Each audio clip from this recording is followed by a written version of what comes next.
Hi everyone, I'm Shelley and you're watching There's No Place Like Home. I'm back with another reading of Paradise Found, The Cradle of the Human Race at the North Pole by William F. Warren.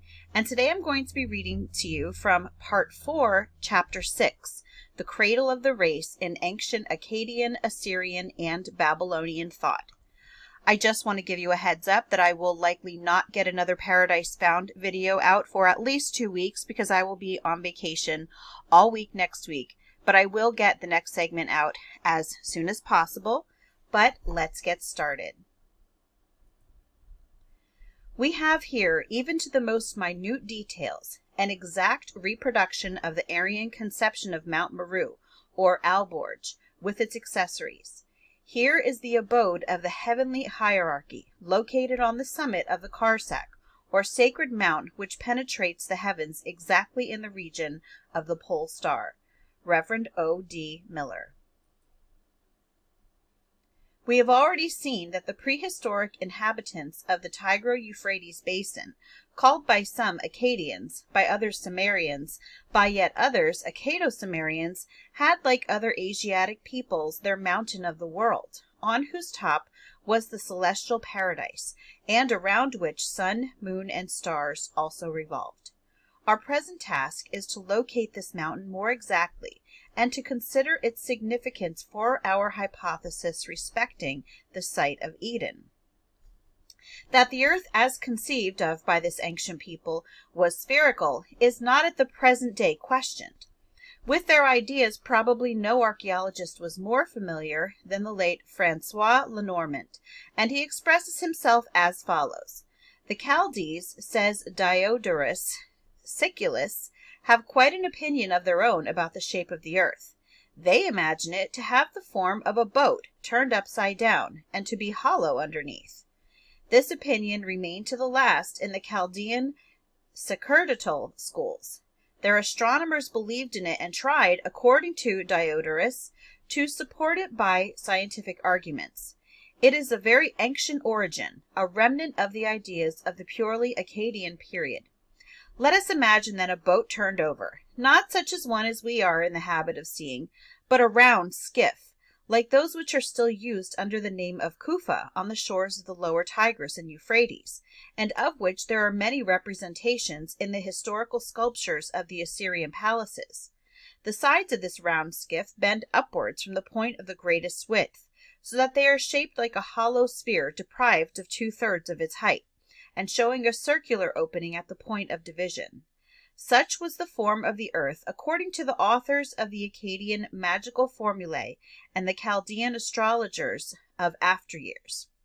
We should express the same idea in the present day by comparing it to an orange of which the top had been cut off, leaving the orange upright upon the flat surface thus produced. The upper and convex surface constituted the earth properly so called, the inhabitable earth, Ki, or terraqueous surface, Kia, to which the collective name Kalama, or the countries, is also given. It is well known that in minor details, Diodorus is often found not altogether trustworthy. He was not a critical reporter. While, therefore, in the above quotation, he has undoubtedly preserved to us one of the ancient Chaldean similes, by the use of which the true figure of the earth was taught, I can but think that the statement as to the hollowness of the earth underneath is an unauthorized inference, suggested by the hollow boat, and made by the comparatively uninstructed Greek solely upon his own responsibility.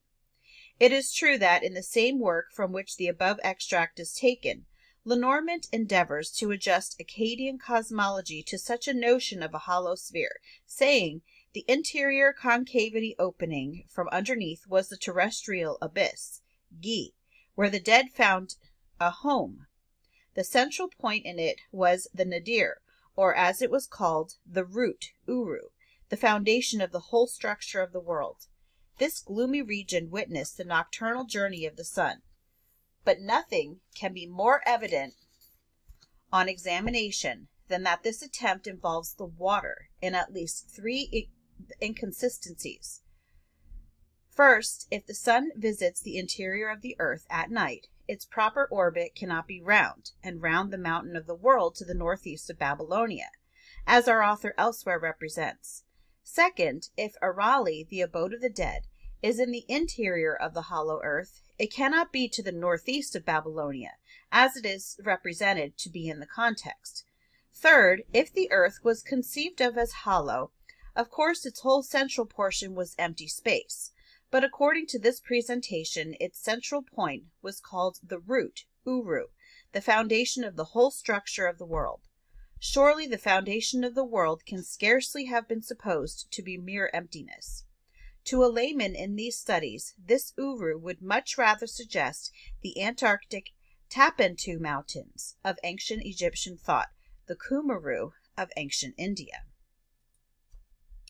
But it is time to return to the Akkadian, or Akkado-Sumerian, mountain of the gods. Again we quote Lenormand. Above the earth extended the sky, Anna, spangled with its fixed stars, Mul, and revolving round the mountain of the east, Karsak Kura, the column which joins the heavens and the earth, and serves as an axis to the celestial vault. The culminating point in the heavens, the zenith, Nusku, was not this axis or pole. On the contrary, it was situated immediately above the country of Akkadia, which was regarded as the center of the inhabited lands, whilst the mountain which acted as a pivot to the starry heavens was to the northeast of this country. Beyond the mountain, and also to the northeast, extended the land of Arali, which was very rich in gold, and was inhabited by the gods and blessed spirits. Here we have the mountain of the east located, not in the east, but in the northeast. Elsewhere, our author recognizes most fully the identity of this mount with the Har Moed of Isaiah 14:14, and the difficulty of placing it anywhere but at the North Pole.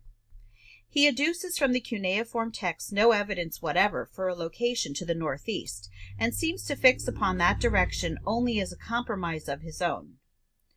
Nous devons conclure is his language. His only reason for thinking of any other position than one due north appears to be a cuneiform expression, which seems to make Karsak Kura at the same time the mountain of the sunrise.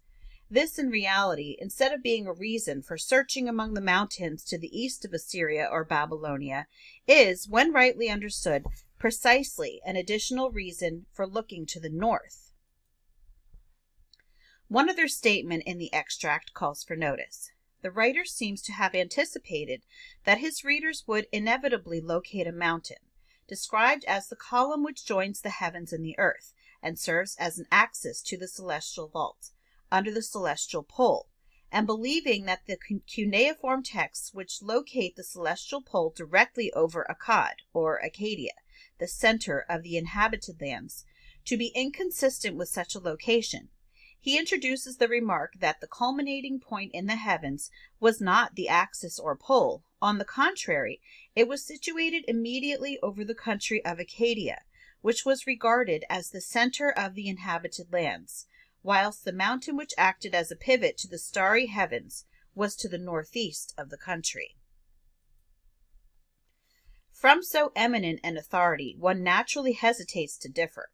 But inasmuch as M. Joachim Menard, in a work as recent as the one from which we have quoted, while agreeing with M. Lenormand in making Akkad the traditional center of the earth, differs from him in locating precisely in this central country the mountain on whose apex the heaven of the fixed stars is pivoted, we cannot avoid the conclusion that Lenormand's distinction between the zenith of Akkad and the celestial pole is based upon a misapprehension, and is productive only of confusion.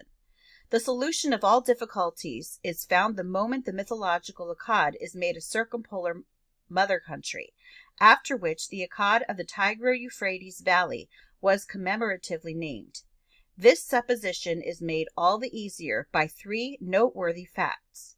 1. That both the names Akkad and Sumir are not Assyrio-Babylonian, but loan words from an older prehistoric tongue. 2.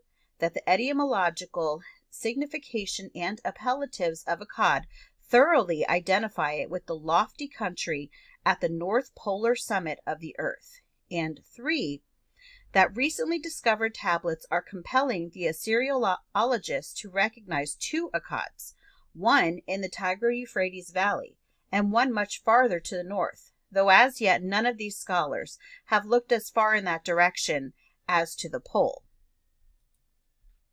If further proof were needed that the Karsak Kura of the earliest inhabitants of Mesopotamia was identical with the North Polar World Mountain of Egypt and the surrounding Asiatic nations, it would be found on investigating their conceptions of the region of the disembodied dead, and their notion of a mountain of the rulers of the dead antipodal to the mount of the gods.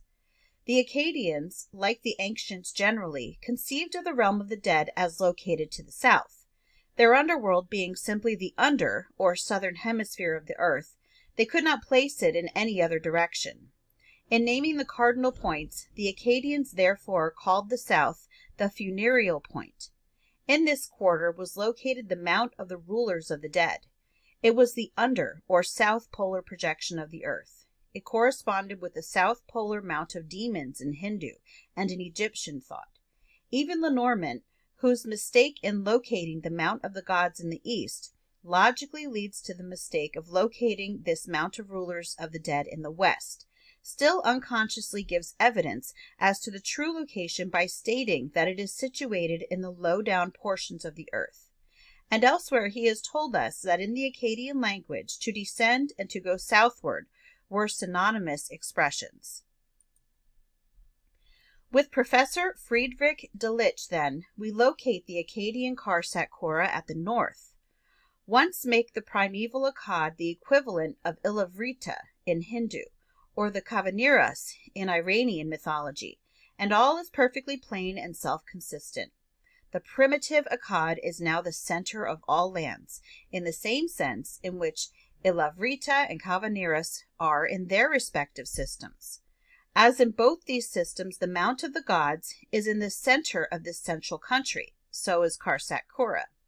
Sumeru and Harabarazati and Kwenlun are each exactly under the pole star, having it in their zenith. The same is true of Karsak Kura.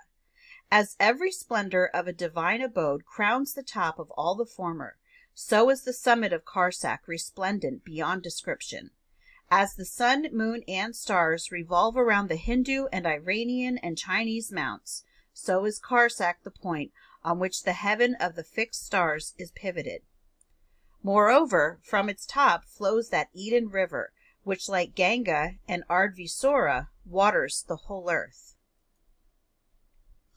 Under these circumstances, the candid reader will probably be prepared to agree with the statement of Mr. Miller, which we have made the motto to this chapter, and to say with Gerald Massey, only with better understanding than his, the cradle of the Akkadian race was the mountain of the world, that mount of the congregation in the thighs of the north.